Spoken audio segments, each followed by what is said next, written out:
Welcome back to Season 5 of the Changing Earth podcast with Sarah F. Hathaway, blending survival fiction and fact to bring you entertaining education that will help you dream, survive, and thrive. And now, here's your host, Sarah F. Hathaway. Hello, and welcome back to the Changing Earth podcast. This is episode number 165, Season 5, Episode 2. So, moving along with the Dark Days in Denver adventure. And speaking of Denver, I'm going to be out there in Denver September 22nd and 23rd. It is coming up so fast. I'm actually leaving in just a couple days from when this podcast airs. So super excited to be out in Denver. I have been having a couple of hiccups with my book. So hopefully I'm going to have that brand new book there. You just got to do what you got to do. So it doesn't matter that I got my order in a long time ago. Anyhow, enough of that. The Self-Reliance and Simple Life Experience in Denver, Colorado, happening the 22nd, 23rd. I'm going to be out there signing books and just having a blast. I had a blast when I was out in Mesquite, and I just can't wait to be there again. I'm so honored to be a guest on the survival panel. So thank you, Kiki. Thanks for everything you do, and I can't wait to see you there. So got lots of friends to visit in Denver, and it's just going to be a blast.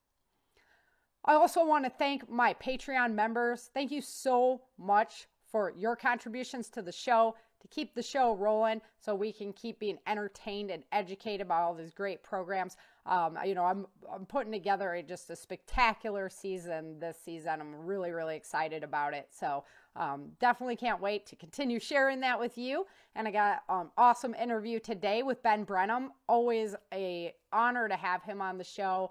Can't tell you how much I appreciate learning from him. And when I finally get the chance to do it in person, that will be even better. So we got Ben on the show today, and we're talking about standing up to superiors, whether that's in a civilian setting or a military setting, and just kind of some tactful ways to do that. Last week on the Changing Earth podcast, we started Dark Days in Denver. Erica and her family were flown into this base in Colorado. Today, we figure out, what their living conditions, their living accommodations are going to be for the time being, and how all that's going to work. So I don't want to give too much away ahead of time. So without any further ado, let's just go ahead and jump right into the Dark Days in Denver adventure. Chapter 2. Here, put these on, Bennett commanded, handing them mercenary army uniforms. She held out the uniform like a dirty dish rag. Why? Erica challenged his advice. This is a scoop, Erica. You are part of the Merc forces. You're going undercover. The homesteaders that live here have been on their own since the quake. They support the mercenary and militia efforts and cover up the base. They didn't want government assistance and never received it. The homesteaders like having the protection of the Merc forces, but don't want to draw attention. You'll need to play the role if you want to mingle here, Bennett explained. I have to pretend to be someone else? Erica asked for clarification, watching Dex and Star roll their eyes. The feds are hunting you, Short Stack. How long do you want to live? He asked, towering above her. Really? You're all giddy about this? A new nickname even? Whose command are we under? She inquired, already knowing the answer. Mine, of course, Bennett beamed with pride. Where's Lieutenant Colonel Vergis? Erica wondered, looking around. He's helping get refugees out of the West, Bennett replied. Speaking of, Erica commented, putting on the new fatigues, what about Greg and Penny? I'm taking care of that when we're done here. Your name, Miss Erica Moore, is Karen Case here, he told her sternly so she would remember. Karen Case? That's the best you could come up with, Erica teased. Don't forget, your name is known, but if you keep your hat on and your head down, hopefully your face won't be. It's still a risk, so don't do anything stupid, he warned. Who, me? Do something stupid? She teased. Come on, First Sergeant. You know me better than that. He eyeballed her carefully, obviously not amused. What about us? Dexter wondered. You better not do anything stupid either, Bennett warned, chuckling at his joke. No, sir, Dexter corrected, laughing. What are our names? You're Justin, Vince is Eddie, Star's Jenny, And Daniel is Danny, Bennett replied. How come I don't get a fake name? Daniel protested. Because that will be easier to remember, Bennett told him. Just in case, Dexter asked. Real cute, sir. What? I used to have a friend with that name, Bennett replied, clasping the young man on the shoulder. Now, Johnny, you know the down low rules. You go with Jonathan or Corporal Johnson, Bennett directed the young man. Yes, sir, Johnny replied. He was still not quite himself. He couldn't get the picture of his father, General McClintock, rotting away in a federal prison out of his head. Kay and Earl, you should use the alias last name. Everyone else will be fine. Now head over to the gate. They have tents ready for your family, he directed. Yes, sir, Erica replied, giving him a crappy salute. She knew it drove him nuts, and got the scolding look from him that she expected she would. He turned and left in a puff, leaving them standing in the dirt by the helicopters. They headed off towards the tents dotting the valley. Erica was astounded looking out at the maze of white tents and the sea of green. Reminds me of the Vegas camp in the early days. Minus the green, of course, Nancy commented to Erica. On the road again, Grandma, Dexter said charmingly, coming up to grab her arm. At least I'm with my family, she commented, not looking forward to the accommodations. Erica looked at her, impressed that her short gray hair still looked perfectly styled, despite all they just went through. You can say that again, Kay commented, approaching them. So many people. Where will they all go? They're part of the resistance now, Erica said coolly. She put her arm around her mother-in-law. Her shoulders were slumped a little and the stress of the recent events weighed heavily on her mind. Her face could still produce a beautiful smile, but rarely did it happen anymore. If they want to be, Earl replied, holding Kay's hand. He was distraught over his son and daughter-in-law's constant involvement with the resistance fighting. Face it, Dad. The feds will have to eliminate them. It's the only way to maintain order now, Vince interjected. Assumptions can be dangerous, Vince. I mean, Eddie, Earl corrected himself. Do you think they would ever be accepted again? Vince asked him honestly. Can't we just wait and see what happens? Starr interrupted, stopping the argument. There'll be a lot more people in a few days, and we need to be ready to help. How did you like the helicopter ride, Megan? Kay asked, trying to include the young lady in the conversation. Her dirty blonde hair needed a wash, and her brown eyes showed the deep pain she bore from watching her family gunned down in front of her. Did you guys see that huge crack by New Dove? Dexter asked excitedly. That was crazy, Erica agreed. As they approached the tents for military personnel, a familiar face approached. I knew I'd find you here eventually, Kyle Bravowski announced. Kyle! I was so worried about you and Cassidy, Erica exclaimed, hugging the man. After the bombing in Albuquerque, I wasn't sure if you made it. We did. I heard that y'all took Vegas, but they bombed it heavily. Word was that the lone survivor survived again, though, Kyle explained. His long wavy hair was loose under his cowboy hat, and with only his vest on, his muscles looked huge sticking out the sides. Is Cassidy here? Erica wondered, looking around. No, she's out on a scouting mission for a couple of weeks, he replied. Noticing her family curiously watching the conversation, Erica remembered her manners. Kyle, I would like to introduce my family, Erica told him, lowering her voice so she wouldn't be overheard. You know Vince and Dexter, or Eddie and Justin, as they're known here. Oh, and I'm Karen. Anyway, this is my mom, Nancy, my daughter Starr, or Jenny here, my youngest son, Daniel or Danny, my in-laws, Earl and Kay, and their adopted daughter, Megan. That guy over there, she said, pointing to Johnny, is Jonathan Johnson. Erica figured there would be time later to explain who he really was. Nice to meet you all. I'm Kyle Bravowski, he replied. I met Karen and Eddie in Dallas and became, he paused looking for the words, their driver, I guess. Do you guys need help getting checked in? A lady questioned, watching them converse. I guess so, Earl replied. I'm Earl Case. I know who you are, the woman interrupted. Well, actually, I know who they are, she explained, pointing at Vince and Erica. And if you're with them, then I know where you need to go. Earl seemed deflated and replied shortly, well then I guess all you need to know is we're with them. I'm sorry, sir, I didn't mean to be rude. I'm just really busy and I have orders to check them in, the lady explained. No offense taken, do what you gotta do, Earl replied. Erica could tell from his demeanor that he was offended. She laughed at the woman's arrogance. Earl was a doctor, and in Erica's mind, the service he could provide to these people was far greater than anything she could do. Staff Sergeant Case? The woman asked Erica to catch her attention. Erica just stared at the ground. Staff Sergeant Karen Case? She repeated. Oh, me? I'm a staff sergeant? Erica wondered. That's what your uniform says, the lady confirmed.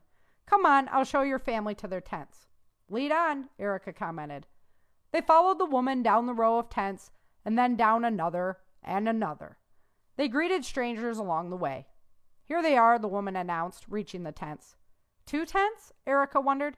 Yes, just 2. It's all we could spare, the woman explained, hustling off to take care of something else. How do you want to split up? Vince wondered.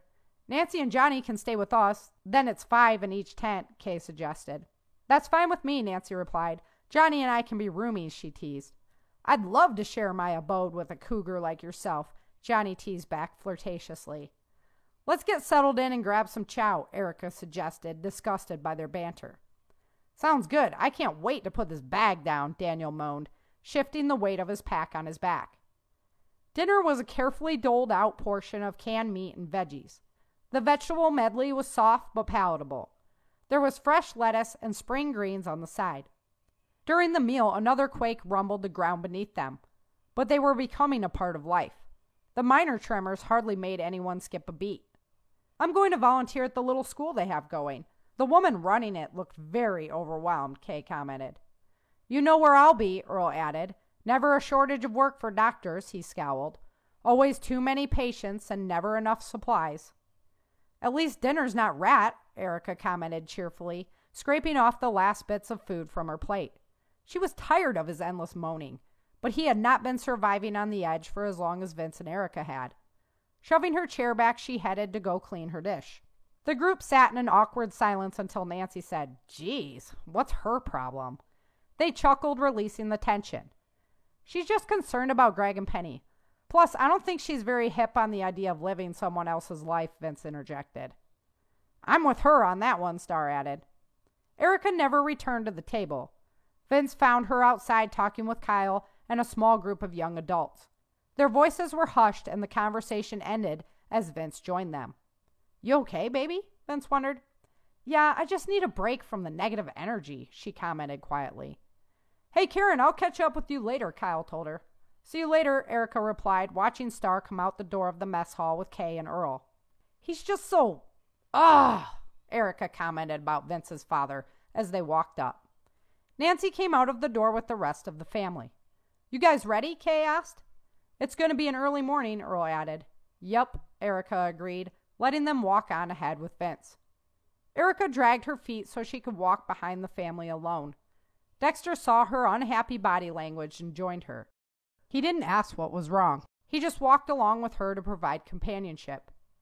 They walked quietly amongst the trees as they neared the river they needed to cross to get back to their tent. It was a lovely setting with lush pines, aspens, and ferns dotting the riverbank. They walked across the bridge, listening to the babbling water. It's beautiful here, Erica commented, taking a deep breath. It is. It reminds me of that river we used to go to when I was little, before the quake, Dex mused. You remember that? Erica wondered. They hadn't talked about that in years. Sort of. We used to pick ferns like that, he said, pointing to a plant. Didn't we? Yeah, fiddlehead ferns. I used to bread them and fry them, Erica replied, enjoying the special memory. As they neared the main military building, they heard a commotion in the yard. Put him in the brig, Lieutenant General Merkley shouted. A crowd was gathered around and Erica fought to get a glimpse of the man he was talking to. Don't do this, sir, the man on the ground shouted back. Erica recognized the voice. No, it couldn't be, Erica thought, craning her neck to see. Get him out of here, Merkley commanded to the surrounding soldiers. The man was brought to his feet. His hands and feet were bound together, but Erica knew his frame. It was Patrick Bennett. She couldn't believe it. She stared in disbelief. Was that First Sergeant Bennett? Dexter asked her, not trusting his eyes. I think so, Erica commented. She saw Kyle standing in front of the crowd as it parted. Kyle, Erica shouted, gaining his attention. He trotted over to her. What happened? She wondered. I don't know, he said honestly, but Bennett socked Lieutenant General Merkley right in the face. What? Dexter exclaimed. He couldn't believe a man like Bennett, who was so focused on following the rules, could ever strike a superior. Did you say that Bennett socked Merkley? Johnny asked, joining them with Star. Saw it with my own 2 eyes, Kyle admitted. There was another small tremor underfoot as they stood in awe of Bennett's actions. Do me a favor, Erica looked at Kyle. Sure, he replied. Can you find out where they're keeping him and let me know? Erica asked. You got it, he said, heading off towards the military building. The family headed towards the tents, speculating on what drove Bennett to do such a thing. There was still no sign of the second helicopter load from Nevada. Mom, what about Carmen? Daniel asked, looking at her with his deep brown eyes. I don't know, buddy, Erica replied honestly. You said that Bennett was going back to get him. We saw him right there. But where are Carmen, Greg, and Penny? Daniel asked again, his voice tinged with anger. That's what he told me, Daniel, Erica explained. Us, baby, that's what he told us, Vince interjected. I never would have left them if the helicopter wasn't going back. I told Greg the helicopter would be back, Dexter added, feeling guilty. Okay, guys, calm down, Erica directed, noticing the rising anger level. We don't know what happened yet. Let's just wait and see how angry we need to get. They smiled at her joke, understanding the reality. Without facts, they couldn't solve the problem.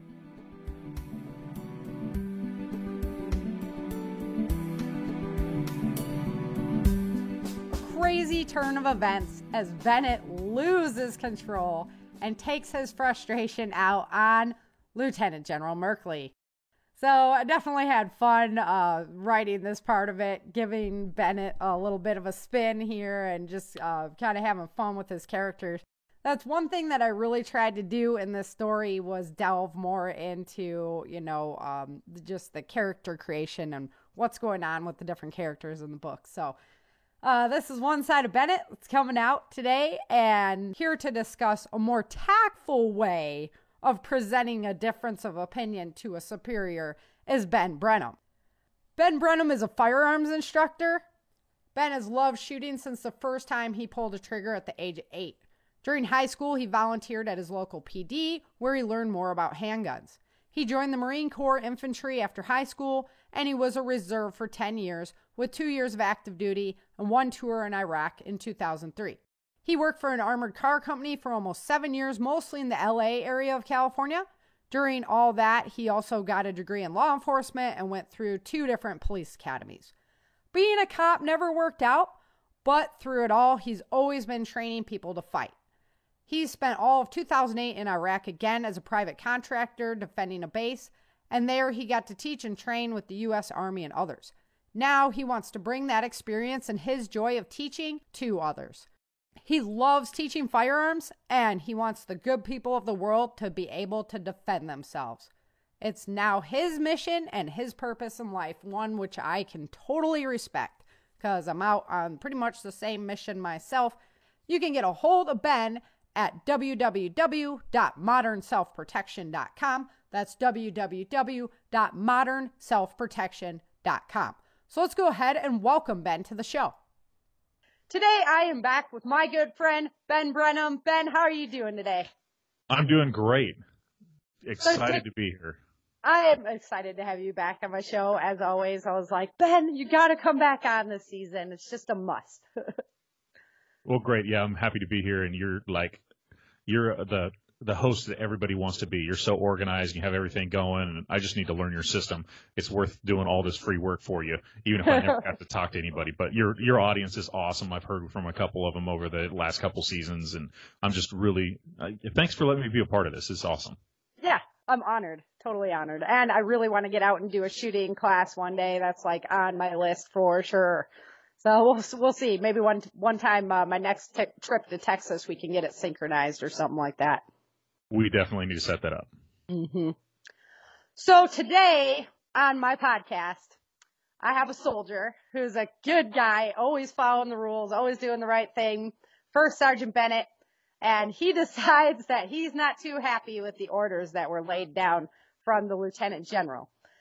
So he ends up socking the Lieutenant General in the mouth, which I'm like, yeah, because That's a move probably I would make, something like that. I'd be screwed forever, but that's how it goes with my life. So I wanted to do a show today and talk about just, when we have these leadership roles, how do we handle when we're having issues with our leaders, and how do we handle that, both today in a military situation, then the survival situation. So a few ways to look at that. So in my opinion, my humble opinion, there is a lot of respect for leadership being lost in today's society on a civilian level. And everybody, I've worked with a lot of teenagers in mediocre jobs. They come in and they're like, oh, well, I should be doing your job. And, so I wanted to just kind of talk about, like, how do you feel about that type of thing? And then I know you have the military background, so you can explain to us a little bit about how that works in a military setting as well. Well, I think that especially the newer generation, and I like it. I'm getting old now. I'm 40, but you have to earn the respect. And they come in maybe a little too disrespectful, and that's just, I think, more youth than our culture right now. 17-year-old thinks they can do everything, and they're right until they figure out they can't, right? Until they find something they can't do. And so winning the respect comes over. And that one, I like that about our society right now, and that's bad.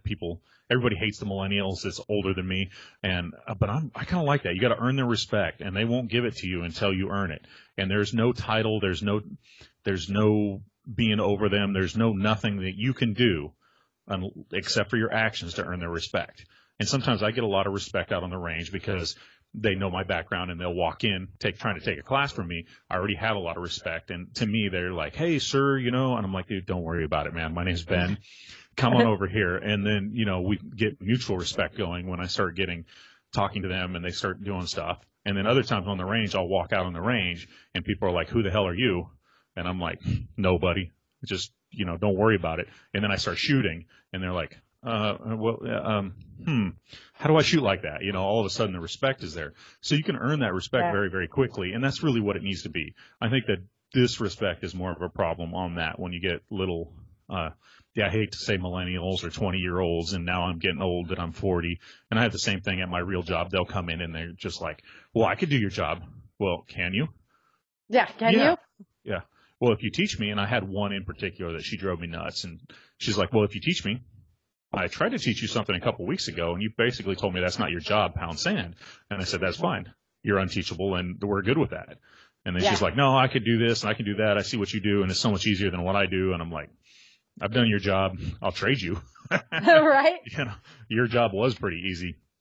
I don't want to do that job anymore either, but there's some downsides to everything. But it's kind of that earned respect. Coachability, and then, so you're saying like the coachability of the individual, and then your ability as a leader to earn their respect through your actions. And that's essential. Yeah, I think that's the way to go. And I have had some really great leaders over the military and in life now that I'm 40, and I've had some really bad leaders. And just the ones that really earn my respect are the ones that can show me why I should respect them and why I should listen to them. Fair enough. Yeah, that's basically me. I've always been like a little bit riding the edge over even though I'm pretty intelligent and I'm willing to follow, but like show me why I should, right? Like show me why I should follow you. Why should I respect you? Because people place a lot of emphasis on monetary value. Like, I don't care if you're a janitor or you're the CEO, why should I respect you as an individual? Yeah. And then that janitor could probably show that CEO how to clean a toilet. When he's got 50 of them to do a day, that CEO could probably get through half of them, or the janitor can get through it in half a day and be on to the next thing. So yeah, we all, if you're out there, remember that everybody can teach you something, and even your kids can teach you something. And then you got to have that respect, and you got to show them why they need to respect you and why they should. And then that'll go a long ways. In the military, I hated it, and I was the anti-authoritarian in the military, because just because you have the title sergeant major or colonel or even general, no, you still got to earn that respect. I will call you sir, and I will salute you because that's the respect that I'm supposed to be given. That's just by title. Everything else, you've got to earn, sir. And sir. Yeah, captains and majors, and especially the captain and the major, where they're kind of a couple years in the military and they're trying to do it. And they're like, no, I'm a captain. You're going to do what I say, Sergeant. And I'm like, well, sir, you know, I don't think so. you want to have this conversation now? You know, I've been in 8 years. You've been in 4. You know, hey, I know a little bit more than you do. You know, I've got this background. And so, you know, you have to find that middle ground. And it was hard in the military. And then being where your character was is just, there's impossible situations in the military, and impossible decisions have to be made by someone, somewhere, somehow. And it's, that's the hard one going up the line. And especially if it's more a volunteer army than, you know, being drafted or being in. So when I signed as a Marine on the dotted line, you know, I vowed to follow the Constitution and lawful orders, you know, given to me from time to time from my superiors. It's kind of how it's all written. And unless it's immoral or illegal, I'm expected to follow orders no matter what. And that includes getting killed or getting other people killed, which is the really hard one to stand there. And I've had that conversation as a sergeant to a major going, this is going to get people killed, sir. You do realize that, right? And he goes, no, do it my way.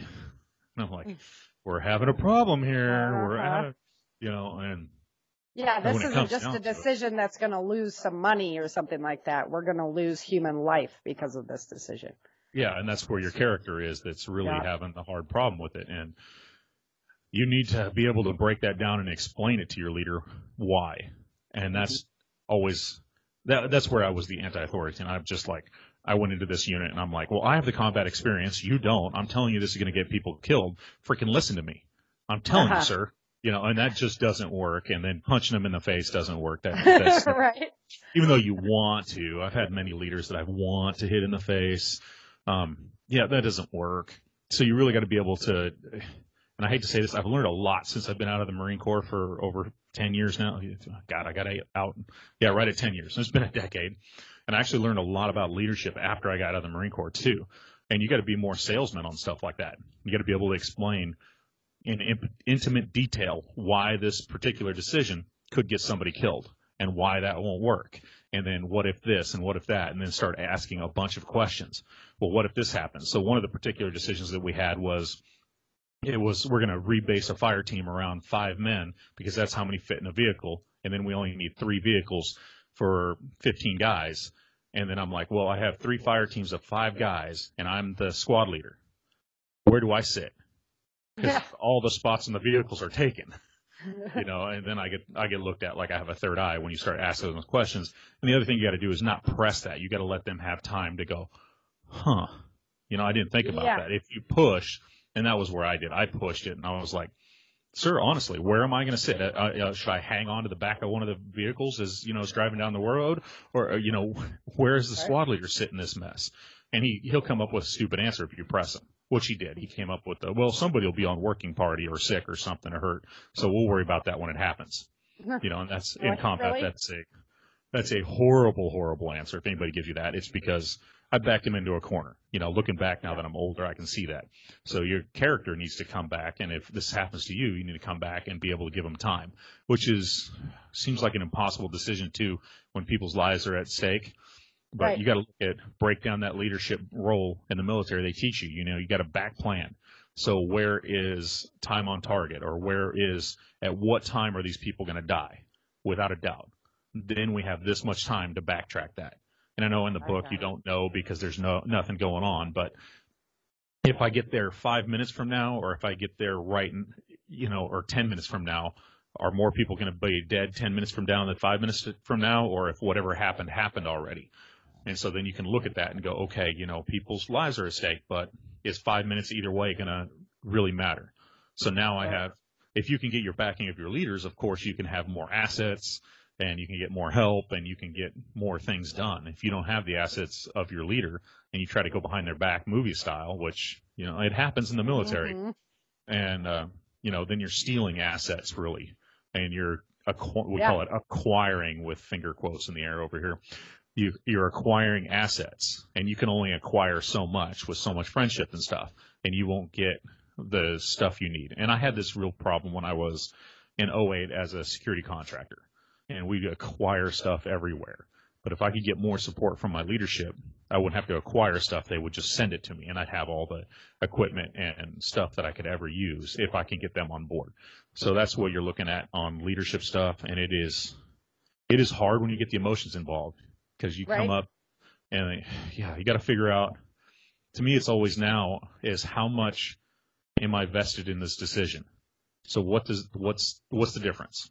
Like right now, my company that I work for, Oilfield Services, I love the people I work for. They're making some stupid decisions that I know is coming to roost right now, and they're losing business, and we're starting to cut people and all this other stuff. And I'm like, I told you 5 months ago that this was going to be an issue, and you didn't want to listen to me. Now you're reaping what you sowed. They don't really want to hear I told you so. But on that, it's not even my job at stake. It's other people's jobs that I know. So what's really, how vested am I in this decision, and how much do I want to fight for that decision 5 months ago? And I just sat down. I had dinner with my boss, and I said, you know what? This is the beginning of the end. I can see this decision before. It's happened before. I'm seeing it again. I was there, and you were there, and this is what I saw. Talk to this guy, and this guy about these decisions that saw the same thing, and maybe they can help you go forward here. But until then, I'm just going to hang on to my job. I mean, you're not going to lay me up. I'll hang on until you lay me off. And she goes, oh, no, I'll never lay you off. Well, I'll be one of the last people you lay off, which is cool. But eventually, the company starts going under, you'll lay me off. So I'll just hang on to my job as long as I can. And so the worst thing that happened for all that decisions is now it's being a pain in my butt. I still got my job. Well, you probably got more work to do since less people are there. Yeah, on and off. Yep. And less work sometimes and more work other times. And I'm taking on work that's not mine to cover up. But, so what did that decision really cost me that somebody else made? The worst thing that's going to happen is I'm going to lose my job. I get paid hourly again, so that's nice. If I have more work, I make more money. So, everybody that poo-poos on hourly pay, I've done this I've done both sides, hourly and on salary. Yeah. When I work 60 hours a week or 80 hours a week, I get paid overtime. And when you're on salary, So, I'm just like, well, I'm on overtime for all that extra work that you do me. Big deal. I'm saving up money for Christmas. It's coming. Mm-hmm. So you got to look at what is the decision going to cost. And then is it something that you can live with? So for me, getting laid off again, it's something I can live with. I mean, I like my job. I really enjoy the people I'm working with right now. I'm starting to do new responsibilities, and I'm really, really enjoying. But these bad decisions are coming to roost, and I got promoted for a month and a half just to get demoted because these bad decisions they made, 6 months ago. And I was like, son of a motherless goat, and you're trying to direct them at the same time. I'm like, hey, that's kind of the writing on the wall. I'm like, yeah, I knew this was coming. And they're like, oh, how'd you know? I told you 6 months ago. I mean, what do you want me to tell you? So, and they're pretty cool about it. My direct boss is pretty cool about it. Some of the office personnel do not appreciate it. But so, where does that decision lie? In your character, now we're talking about people they know and their deaths. Right. And the word you gave. So for me. Yeah, that was it too. I told them we were coming back and they're my friends. And, he's always been a very just devoted to his military lifestyle and doing the job and following the orders. So he wasn't, to have this emotional pull was not something that he's used to because usually he just puts his job ahead of everything else.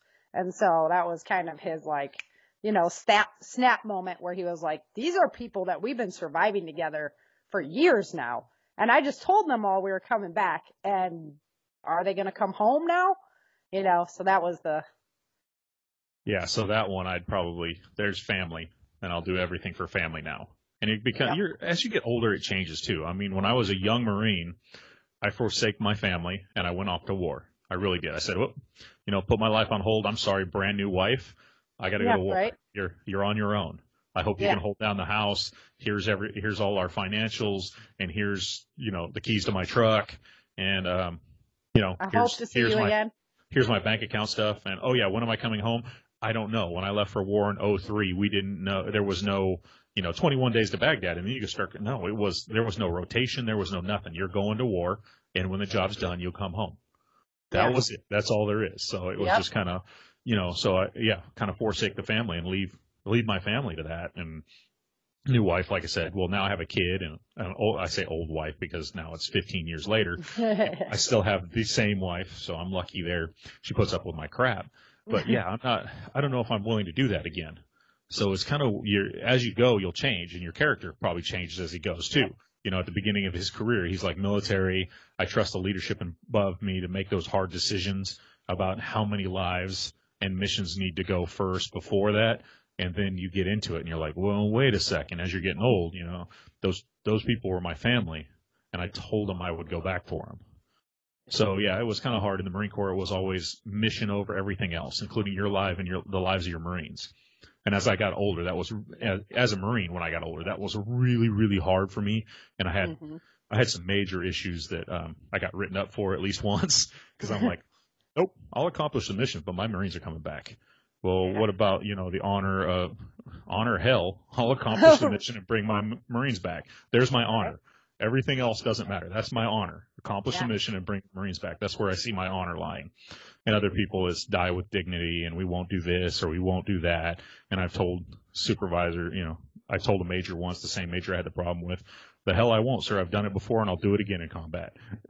He looked at me like I had a third eye, and it was just like, yeah, it was about leaving vehicles, and I'd blown up vehicles when we wrecked a vehicle. It was on its side. We couldn't do anything with it. There's a tank company maneuvering on my company of Marines. There's nothing we could do. So we took our injured, we blew the vehicle, and we got out of there. That was it. It was either stay there and die or, you know, bye-bye vehicle. Yeah. Right. No. So yeah, I tried to explain that to him, and he just goes, no, I'm telling you right now, you will never lose a vehicle again. And I'm like, the hell I won't, sir. I'll accomplish the mission and bring back my Marines. The vehicle is something I use to accomplish my mission and protect my Marines. It's not, it doesn't mean anything to me. I understand that there's comm gear in there that's really, you know, it's something. But but that order was coming down from almost headquarters Marine Corps and from up at almost presidential level, because when we left a vehicle, there was no way to destroy all the armor on it. And the enemy was taking the armor and armament and starting to use it against us. So it was a different, you know, I look back and it's a little different decision, and I totally disagreed with him. And I went, you know, when I'm the commander on the ground, I get to make the decision. Right on the ground. And I would rather bring my guys home than worry about armor any day. Yeah. So I'll worry about one problem. And for me, one problem at a time. Break it down. That's the way I do for shooting and everything. And I've found even over the last 20 years that everything that happens on the individual side of tactics translates all the way up to the core level of fighting, which the core is like 3 divisions. So all of that kind of transfers over all of the little techniques and everything we talked about you learning jiu-jitsu and playing that game of chess now on the ground. Well, that game of chess where you talked about feinting, going one way and then being able to go the other way because you don't have enough strength, you're a smaller person when you're fighting a bigger person, just to go straight for it. Yeah. That works. But that works on the battalion and the regiment level when you go, okay, I've got a company of Marines to fight this battalion of people, and a battalion is like 3 companies. Right. Well, there's no way I can just go head on because all I've got is a third of the manpower. Yeah. But if I feint over here and then attack hard this way, I can catch them off guard, and I can make this play work. So to me, it all translates from man on man all the way up to these bigger levels. So it's kind of, those decisions are super hard, and being able to fight your superior on that. I haven't mastered it yet, but I'm working on it. Yeah, next week I go into a little bit deeper on how everything kind of comes out of it. So I don't want to allude too much there, you know, on this episode, but everybody can wait for that to see kind of how it worked out. So I think, you know, we talked about situations where it would be a justifiable cause. You know, it's basically loss of life is going to be, you're in a survival situation. We're looking at numbers where 6 months, if we had a total grid down situation, national disaster, 6 months, you're looking at 80% loss of population about in there. I mean, we're going to need to save every life we basically can at that point. So, to me, that would seem like a good reason to be like, Mr. Leader or Mrs. Leader, like, we're not going in to die, you know. Yeah, and it just depends on, here's the other thing you can do, and I'm not a master at this, but the learning of the why. Why did he make that decision? If you can ask that question. And I had a friend that was a boss of mine, and he's a great friend, and I I constantly asked him, why? I sound like a 2-year-old on a broken record now that I look back on our relationship and stuff. And he let me go, rightfully so, because I kept going, why? And it took me about a year to go back to him and go, okay, dude, I understand. Right? I'm so sorry. I learned this about myself, that I am this why person. I need to know why and how everything works. And so every time I asked you when you told me to do something, it wasn't because I was trying to be a jerk off and and challenge your authority. It was because I wanted to know why so I could do it better. So if you can get those why questions, this general might have made the decision, and I'm pontificating here, that those assets could save 1,000 lives over here and you have 100 lives back over there. So when he has to make the big picture decision, 1,000 lives is worth more than 100 lives. Yeah, they only have so much fuel, and the fuel, if you're going to fuel a helicopter, that's a lot of fuel to go from Denver to into the Nevada desert.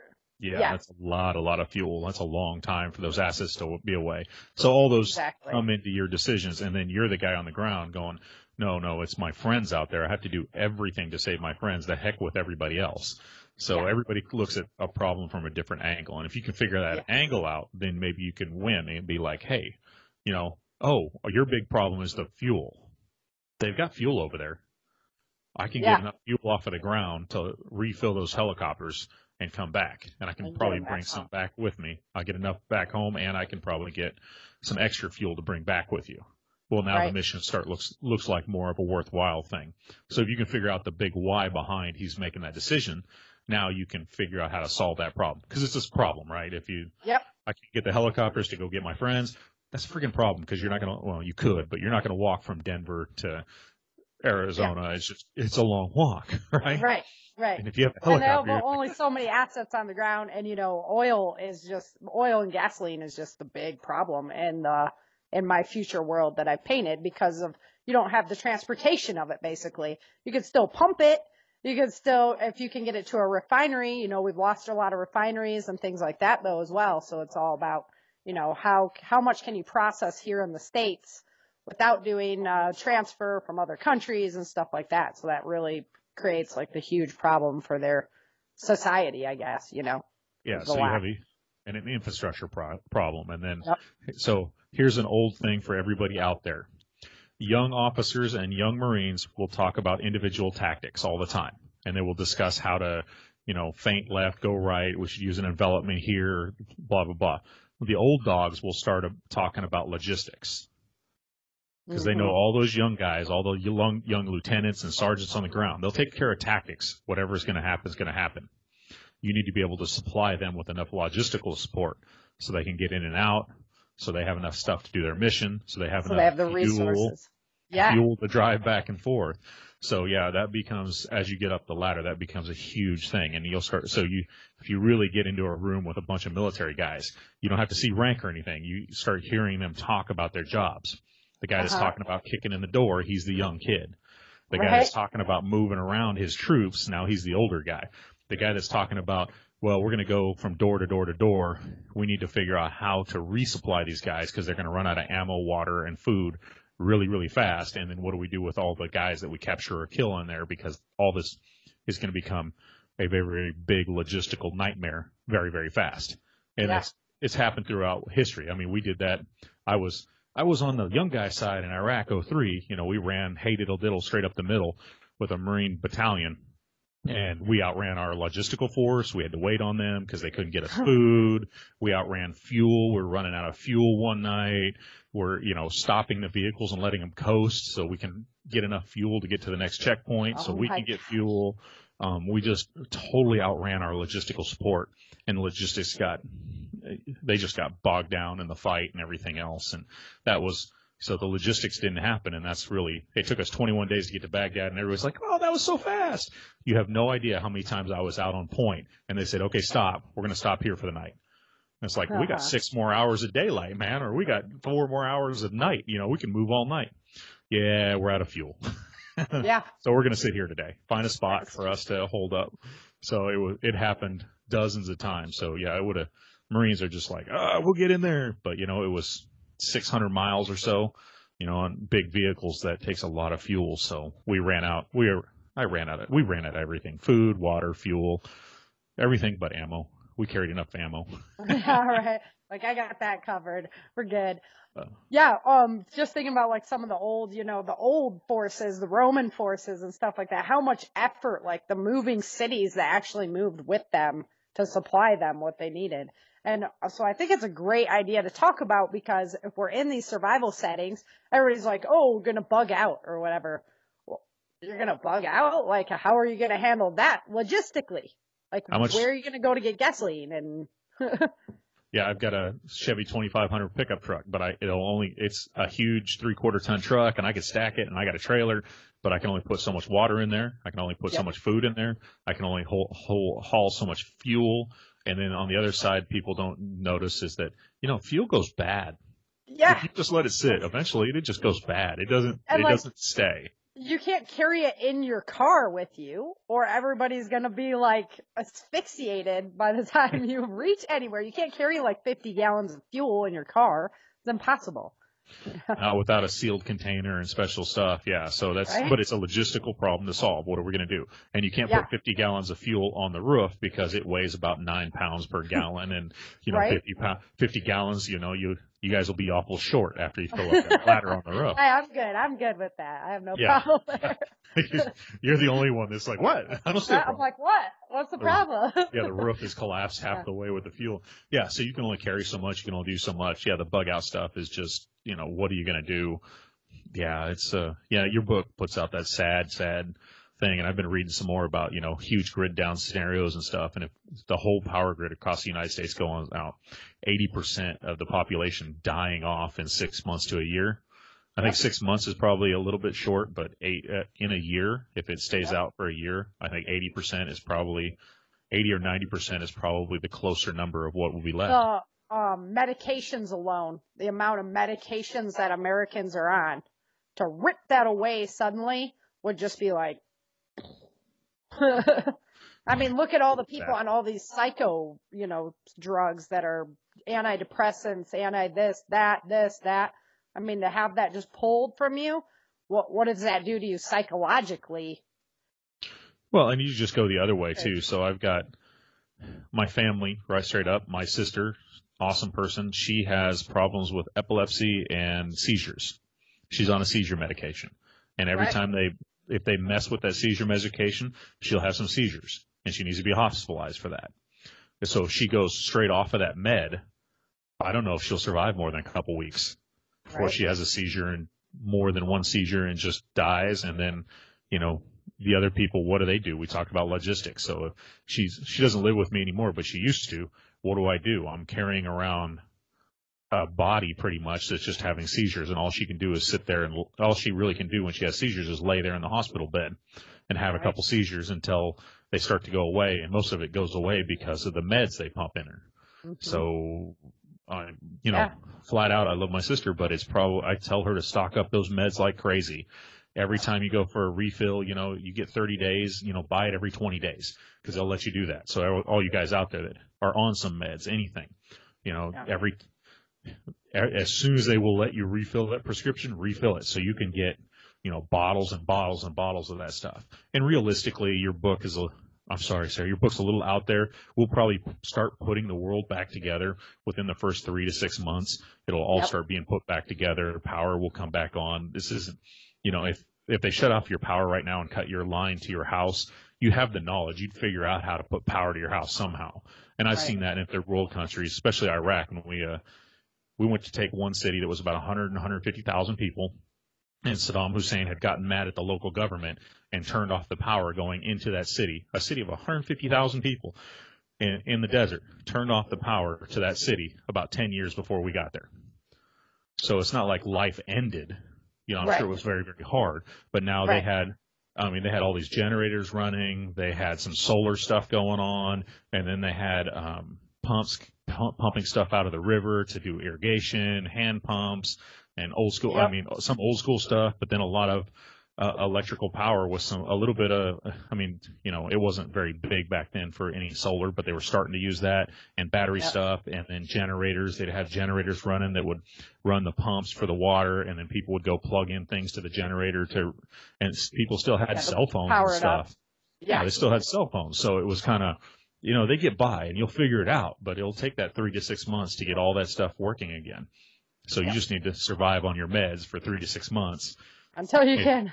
Yeah. Until all that stuff starts to come back online, and then you'll be able to get, in our modern world, we'll get our meds again. Anything short of nuclear, nuclear holocaust. The big problems in my books come from the loss of land. The land we just don't have as much. So now you have this conflict between people that don't have a place to live anymore, everybody who evacuated California and stuff like that, versus people who are like, hey, this is still my land, get off of it. Right? Yeah, that haves and haves nots. That'll always be a problem. Right? Yeah. But on the plus side, if 80% of the population is gone, there'll be a lot of vacant houses. Right, you'll be looking a lot better. Yeah. So. Yeah. I just think we need to hold on for a little while, and then the world will start putting itself back together. And as long as you have, I just did a podcast on mindset. If you have the mindset that this can happen to me, but I'm just going to keep going and going and going, and I'm going to make this work no matter what. Churchill said it the best: never give up, never give up, never give up. If you just keep going, you'll get through all of this stuff. Yeah. So if you accept that it can happen to you, so I start planning for it, and then when it does happen, one foot in front of the next until we get done. That's Hope it doesn't, but be prepared if it ever does. Yep, there you go. Yeah, we went way off here from we did. Challenging leadership to survival topics and Ben's philosophy on survival here. But hey, I try to do the same stuff, so hopefully I share it with people, motivate. And my whole podcast right now is motivate people to do better in life. So, and I know your podcast is a lot of the same thing. Get out there, be prepared so that the easy stuff is easy, and then if something ever bad happens, you can keep going. And if nothing ever bad happens, you're just like, hey, I got 6 months of food I stored away for the last 30 years. What did it really hurt, And if you look at 30 years over the cost, you're like, but that cost me almost $500 or $1,000 to store that much food, or even $5,000. And you're like, well, over 30 years, that's like $5,000 cents a day or something, exactly. 0.003 or something. Yeah. Couldn't you drink a coffee a week for what I paid for that stuff? So, in the long, if nothing ever happens in the scheme of things, you'd just be like, whatever. But sooner or later. Even in your survival groups, though, because you're going to have a survival group. So you bring together your survival group. You're going to have somebody who's leading it, whether that be a single person, group of people. You're going to have problems between the leadership and the followers at some point, So I just thought it was a good topic to touch on, to be like, okay, how do we handle that? How would you approach that person and be like, hey, well, we have a problem here. If we send these guys out, we're going to lose half our group. What are we doing? Yeah. And then you can start making better informed decisions. And then, all this stuff, a lot of it is going to, especially in combat too, it happened to us. We made decisions rashly that were because of emotions of what was going on. If you can step back from the emotions and make a rational decision with the information that you're given, it'll make it a lot better. Sounds like we need some of those more experienced people, so they're thinking logistics and taking care of us instead of just going headstrong into the fire, right? Yeah, so hopefully if you build your group, you can get some people that are all walks of life. Everybody has worth, and they all will be good at something. And find that thing that they're good at and start using all that again. And, hopefully that's the way we do it in modern society, but when it breaks down and you get a little group, then that's all you have to, you really find out who's good at what. And as a Marine Corps unit, we were the best at this. We were a bunch of reservists that everybody laughed at, but we quickly became up to speed on all the combat stuff that everybody else did. But then we had all these other skills. Right. We get to Baghdad and we're just like, this kind of sucks. There's no electricity. What are we going to do? And this guy goes, oh, I'm a wireman back in the day, and I worked for GE. Let's see what I can do. And he's turning power on to buildings for people. Yeah. And it's just, so you find that group in there, and we find the guy that does water, and he could turn water on to different buildings and plumbing. And it was just like, you laugh at him. Oh, you were a stupid plumber back in the real world. Well, dude, do you want to use the toilet? Would you like to take a shower? You're my Right? best friend. I want to shower like you would. I love you. Yeah, I didn't take a shower for like 2 weeks. So yeah, I was like, I love you, man. Let me take a shower. But it was great that we could pull on all those resources. And if we have a grid down in the end of the world, if you can feed everybody, take everybody, and then figure out what they can do and put them into a spot where you can use their talents to help out the group, and then you can really survive. Logistics manager. So my lieutenant general wasn't too far off. He was actually like watching out for everybody, even though he ended up getting socked in the mouth for it. He put his money where his mouth was. Right? Alrighty, Ben, let's go ahead and wrap it up. Go ahead and tell my audience where they can find you, because your podcast is slamming good and you got a lot of classes going on and stuff like that. So let's go ahead and keep them updated on what's going on. All right, you can find everything over at modernselfprotection.com. That's my company, Modern Self Protection, and there we talk about a lot of firearm stuff and self-defense, and then a bunch of mindset stuff. And I try to get into the tactics and tips that you can use to actually make your life better today. I just recorded a podcast on mindset. That's something you can use every day, everywhere you go, all the time. So I don't do the cool jujitsu, just train for this for the next 15 years and you'll never have a problem. I try to do the stuff that you can do right now, today. And that includes a lot of the shooting stuff. If you went to the range, you can take a lot of my tips and start using them today to get yourself better. I do a lot of classes. I think the gun is the great equalizer. The handgun became my thing, and it's just what I've studied for the last 20 years. It's what I'm best at. And so I'm good with the rifle too. I'm okay with the shotgun, but the handgun just became kind of the weapon of choice. So that's where I do a lot of my classes around. So if you need any handgun training, go over there, check out modernselfprotection.com/courses.